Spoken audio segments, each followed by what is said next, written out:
En la penumbra de una calle sevillana, el eco de un disparo resonó, seguido por el grito desgarrador de un niño. Javier corrió sin pensa, con el corazón latiendo en los oídos. Hacia el callejón donde la vida de su primo Álvaro estaba a punto de cambiar para siempre. Ali, bajo la luz parpadeante de una farola, encontró a Diego, un pequeño de 6 años, aferrado al cuerpo inmóvil de su madre. Javier, con sus 28 años, nunca había sido bueno manejando emociones. Era un artista callejero, acostumbrado a plasmar sus tormentos en lienzos improvisados en las plazas de Sevilla. Sus ojos verdes, siempre inquietos, escondían un pasado de rechazos y un corazón que latía con miedo a ser herido. Pero esa noche, Álvaro Diego temblando, algo en el quebró. Se arrodilló junto al niño, sus manos temblorosas intentando calmarlo mientras Álvaro, su primo mayor, ligaba corriendo desde el otro lado del callejón. Álvaro, de 30 años, era todo lo opuesto a Javier. Fuerte, confiado, con una presencia que llenaba cualquier espacio. Había sido boxeador amateur en su juventud y ahora trabajaba como guardia de seguridad en un bar del centro. Su cabello negro, cortado al ras, y su mandíbula marcada le daban un air de hero de película. Pero sus ojos oscuros cargaban una tristeza que pocos notaban. Álvaro no dudó. Levantó al niño en sus brazos, susurrando palabras de consuelo mientras Javier miraba, paralizado, como la policía llegaba al lugar. La madre de Diego, una mujer llamada Carmen, había sido víctima de un ajuste de cuentas. Nadie sabía quién era el padre del niño, y los servicios sociales no tardaron en aparecer. Pero Álvaro, con una determinación que sorprendió a Javier, se ofreció a cuidar de Diego temperament. No puedo dejarlo solo. Dijo, su voz grave resonando en la noche. Javier, aunque dudoso, no pudo negarse a ayudar. Así comenzó una historia que ninguno de los dos esperaba. Los primeros días fueron un caos. La pequeña casa de Álvaro, en el barrio de Triana, no estaba preparada para un niño. Diego, con sus rizos oscuros y ojos grandes, apenas hablaba, pero seguía a Álvaro como una sombra. Javier, que vivía a pocas calles, empezó a pasar más tiempo allí, lavando comida o intentando hacer reír al pequeño con sus dibujos. Pero cada vez que Álvaro y Diego interactuaban, Javier sentía algo extraño, una mezcla de admiración y celos. Álvaro, con su instinto protector, parecía transformarse en alguien nuevo, alguien que Javier no reconocía. Una tarde, mientras pintaban juntos en la mesa de la cocina, Diego levantó la vista y dijo, con la inocencia de un niño: Javier, ¿tú y Álvaro son novios? La pregunta fue como un relámpago. Javier se atragantó con el café, y Álvaro, que entraba en ese momento, dijo que era una bandeja de galletas. ¿Qué has dicho, pequeño? Preguntó Álvaro, con una risa nerviosa. Diego, sin inmutarse, señaló los dibujos de Javier, un retrato de los tres, sonriendo como una familia. Usted siempre están juntos, como mis papas antes, murmuró. Javier sintió que el air se volvía denso. Nunca había hablado de su sexualidad con Álvaro, aunque siempre había sospechado que su primo lo sabía. Él mismo había luchado durante años con su identidad, temiendo el rechazo de su familia conservadora. Álvaro, en cambio, siempre había sido el hombre perfecto, El primo alfa que todos admiraban. Pero esa noche, mientras Diego dormía, Alvaro se sentó junto a Javier en el sofá y, por primera vez, hablaron de verdad. No sé cómo hacerlo, Javi. Confieso Alvaro, pasándose una mano por el cabello. Cuidar a Diego. Me hace sentir que tengo que ser más que solo un tipo duro. Pero no sé si estoy preparado. Javier lo miró, sorprendido por la vulnerabilidad en su voz. Lo estás haciendo bien, respondió, casi en un susurro. Diego te adora. Alvaro sonrió. Y por un momento, sus manos se rozaron en el sofá. Fue un instante fugaz, pero suficiente para que Javier sintiera un calor que no esperaba. Los días se convirtieron en semanas, y la rutina de cuidar a Diego los unió más. Javier empezó a notar pequeños detalles, como Alvaro tarareaba canciones infantiles sin darse cuenta, como sus hombres se relajaban cuando Diego reía. Pero también notó algo más. La forma en que Alvaro lo miraba cuando crea, que no se daba cuenta. Eran miradas largas, cargadas de algo que Javier no se atrevía a nombrar. Una noche, mientras Diego llegaba en el patio, Javier y Alvaro se quedaron solos en la cocina. La tensión entre ellos era palpable. ¿Por qué nunca me contaste, Javi? Preguntó Alvaro de repente, su voz baja. Javier frunció el ceño, confundido. ¿Contarte qué? Alvaro dio un paso hacia sus ojos fijos. ¿Qué te gustó? Porque yo creo que tú también me gustas. El mundo de Javier se detuvo. No hubo tiempo para responder, porque Diego entró corriendo, pidiendo un cuento antes de dormir. Pero la confesión quedó flotando, como una promesa rota por el tiempo. La confesión de Alvaro dejó a Javier en un torbellino de emociones. Durante días, evitó cuidarse solas con su primo, temiendo que cualquier conversación destapara algo para lo que no estaba preparado. Pero Diego, con su inocencia, seguía tejiendo lazos entre ellos, pidiéndoles que llegaran juntos o que lo llevaran al parque. Sevilla, con sus calles llenas de vida, se convirtió en el escenario de su lucha interna. Javier pasaba por el Guadalquivir, dibujando en su libreta, intentando procesar lo que sentía. Había pasado años escondiendo su atracción por los hombres, temiendo el juicio de su familia y de sí mismo. Alvaro, en cambio, parecía enfrentarse a sus propios demonios. Una noche, mientras compartían una cerveza en un bar de Triana, Alvaro rompió el silencio. No estoy seguro de qué significa esto, Javi. Dijo, mirando la botella en sus manos. Pero cuando estoy contigo y con Diego, siento que todo tiene sentido. Javier no supo qué responder. Su corazón latía con fuerza, pero el miedo lo frenaba. ¿Y Alvaro solo estaba confundido? ¿Y esto arruinaba todo? Sin embargo, la presencia de Diego los obligaba a seguir adelante. El niño, que empezaba a hablar más, les contaba historias de su madre, de cómo lo cantaba antes de dormir. Cada palabra era un recordatorio de la responsabilidad que habían asumido, pero también de la conexión que estaban construyendo. Una tarde, mientras pasaban por la plaza de España, Diego señaló a una pareja de hombres tomados de la mano. ¿Ustedes también van a hacer eso? Preguntó, con una sonrisa traviesa. Javier se sonrojó, y Alvaro soltó una carcajada que resonó en la plaza. Este pequeño tiene demasiada imaginación, dijo, pero su mirada hacia Javier era cálida, casi desafiante.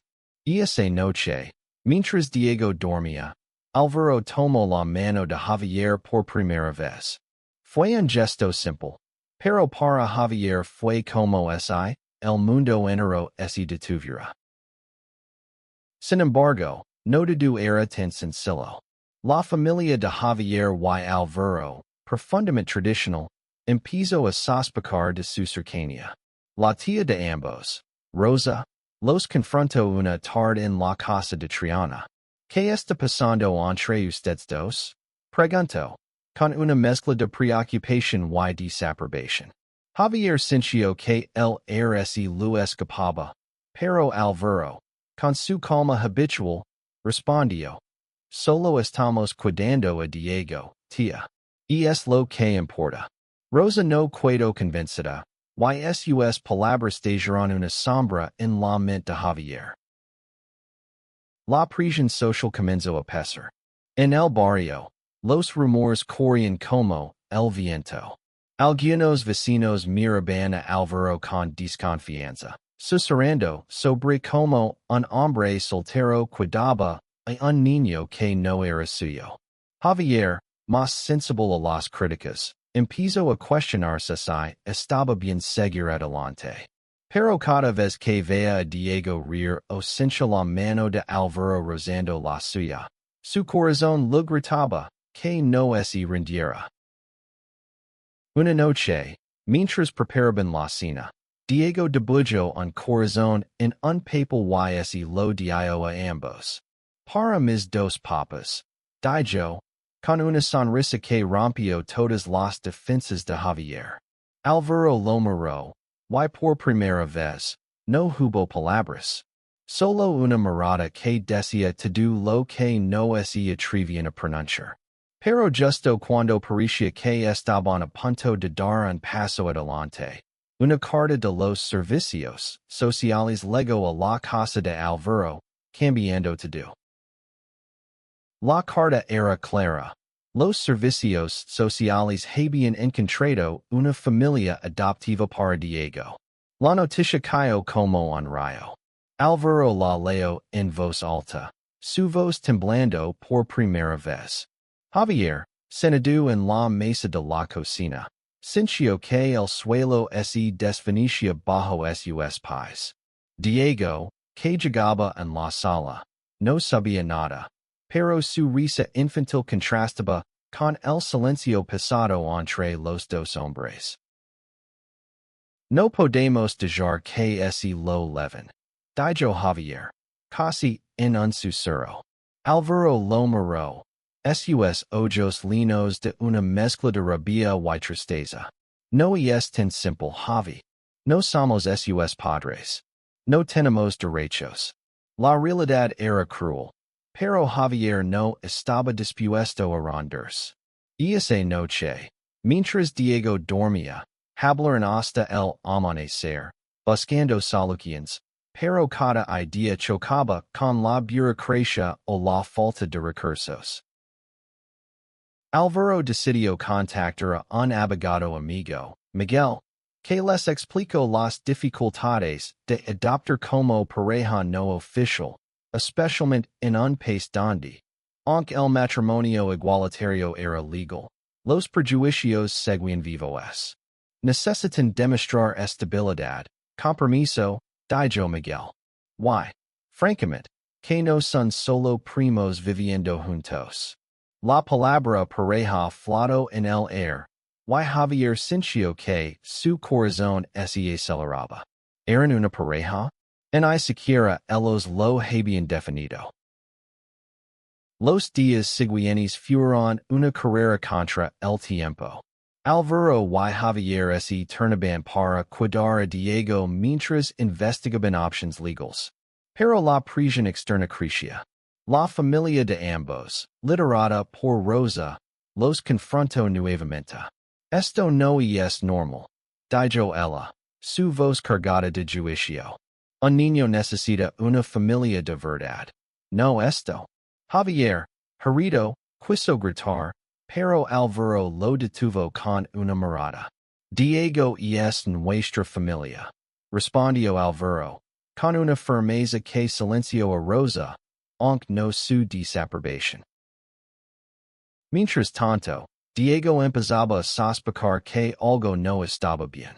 Una noche, mientras Javier le leía un cuento, el niño preguntó, ¿me van a dejar?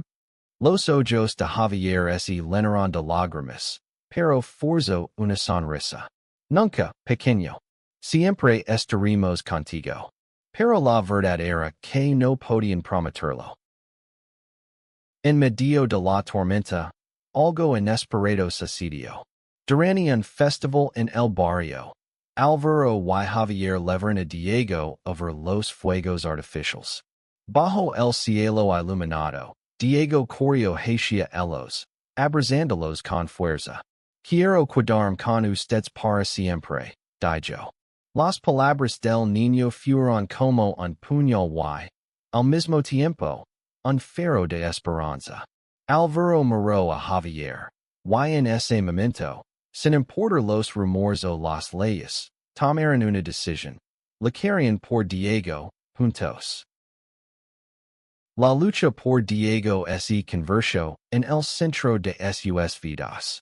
Álvaro y Javier comenzaron a asistir a reuniones con los servicios sociales, enfrentándose a preguntas invasivas y miradas escépticas.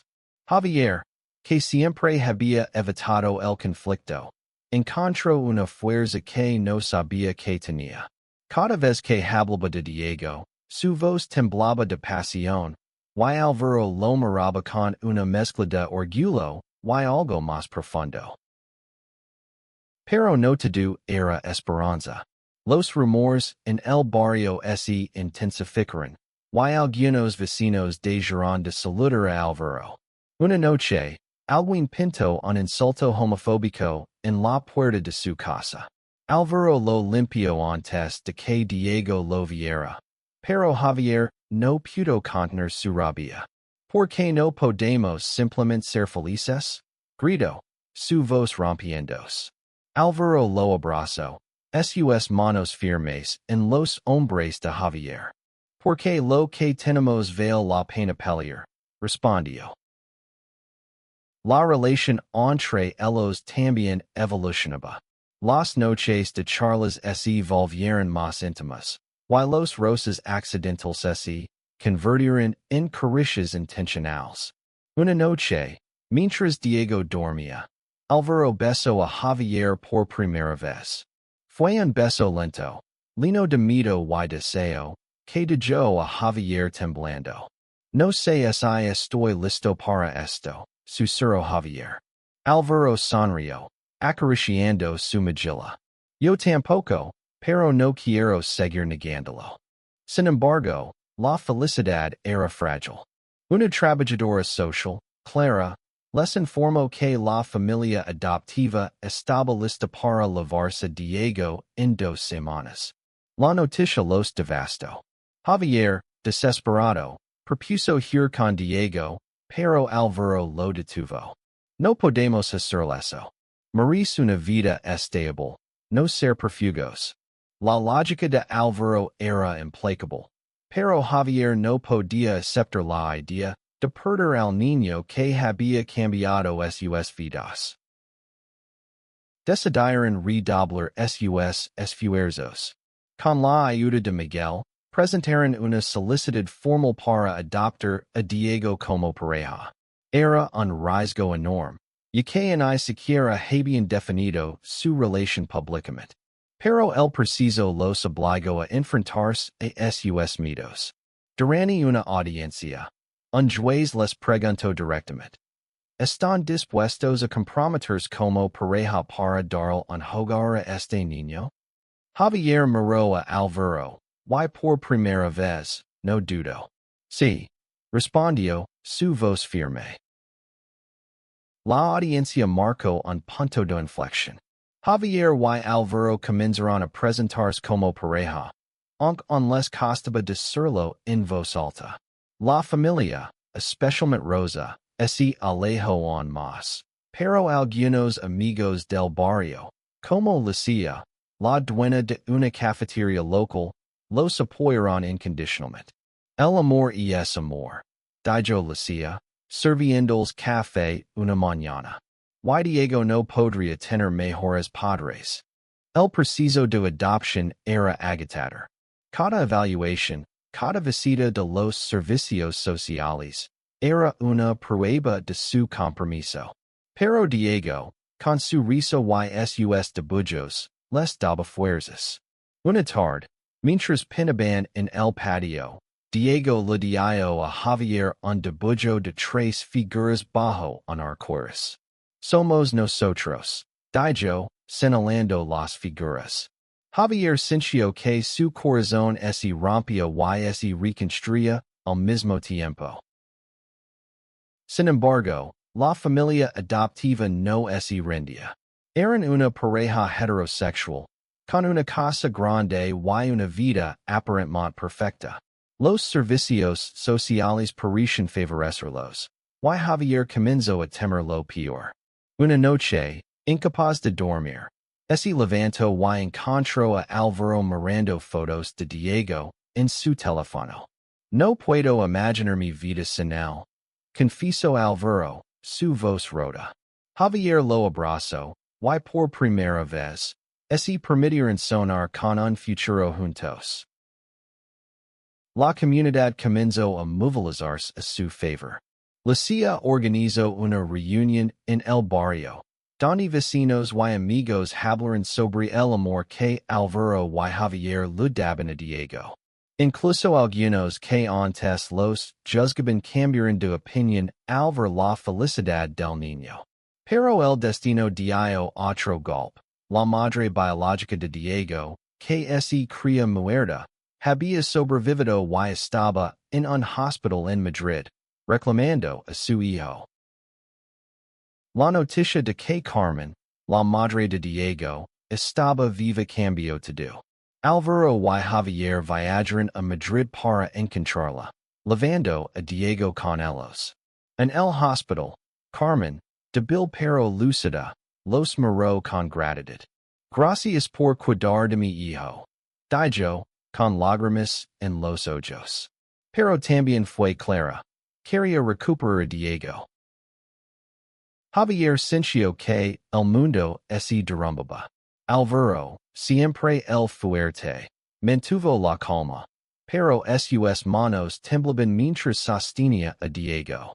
Carmen explicó que había escapado de una red criminal y que ahora, tras meses de recuperación, estaba lista para empezar de nuevo. Pero su situación era precaria, y los servicios sociales dudaban de su capacidad para cuidar a Diego. Álvaro y Javier enfrentaron un dilema imposible. Luchar por Diego o dejarlo con su madre? Decidieron ser honestos con Carmen. Le contaron cómo Diego había cambiado sus vidas, cómo se habían enamorado mientras lo cuidaban. Carmen, conmovida, les pidió tiempo para pensar. Durante esos días, Javier y Álvaro llevaron a Diego a puir por Madrid, tratando de provocar cada momento. Diego, ajeno a la tormenta, seguía lamando los papas. Una noche, Carmen los llamó. No estoy lista para ser madre ahora, admitió. Diego los necesita más que a mí. Fue una decisión desgarradora, pero les dio esperanza. Carmen firmó los documentos para ceder la custodia temporal, con la condición de que pudiera visitar a Diego. Álvaro y Javier aceptaron, agradecidos y abrumados. De vuelta en Sevilla, la lucha por la adopción continuó. La comunidad los apoyó en una audiencia final, donde presentaron cartas de vecinos, dibujos de Diego y su propia historia de amor. El juez, conmovido, les dio una oportunidad. 6 meses de custodia provisional, tras los cuales se decidiría el futuro de Diego. Los 6 meses de custodia provisional fueron una prueba de fuego. Álvaro y Javier se mudaron juntos, transformando la casa de Triana en un hogar lleno de risas y colores. Diego floreció, asistiendo a la escuela y haciendo amigos. pero la sombra de la decisión final siempre estaba presente. Javier, que había abandonado su arte por un tiempo, volvió a pintar, creando un mural en el patio con Diego. Tres figuras bajo un cielo estrellado. Álvaro, por su parte, dejó su trabajo como guardia para abrir un pequeño gimnasio, donde enseñaba boxeo a niños del barrio. Juntos, construyeron una vida que, aunque imperfecta, era suya. La familia de ambos comenzó a ceder. Rosa, tras meses de distancia, visitó la casa y, al ver a Diego feliz, rompió a llorar. Perdonen, dijo. No entendía. Fue un paso pequeño, pero significativo. La comunidad también cambió. El insulto en la puerta fue reemplazado por flores y notas de apoyo. Cuando llegó el día de la audiencia final, Álvaro y Javier estaban nerviosos, pero listos. Diego, vestido con una camiseta que decía, mis papas son los mejores. Intro de la mano de ambos. El juez, tras revisar el caso, anunció que la adopción era aprobada. La sala estalló en aplausos, y Diego corrió a abrazarlos. Esa noche, bajo las estrellas de Sevilla, Javier y Álvaro se sentaron en el patio con Diego entre ellos. ¿Somos una familia de verdad ahora? Preguntó el niño. Álvaro sonrió, mirando a Javier. Siempre lo fuimos, pequeño. Javier, con lágrimas en los ojos, tomó la mano de Álvaro. No era solo Diego quien los había unido. Era el amor que habían encontrado en el camino, un amor que desafió prejuicios y temores.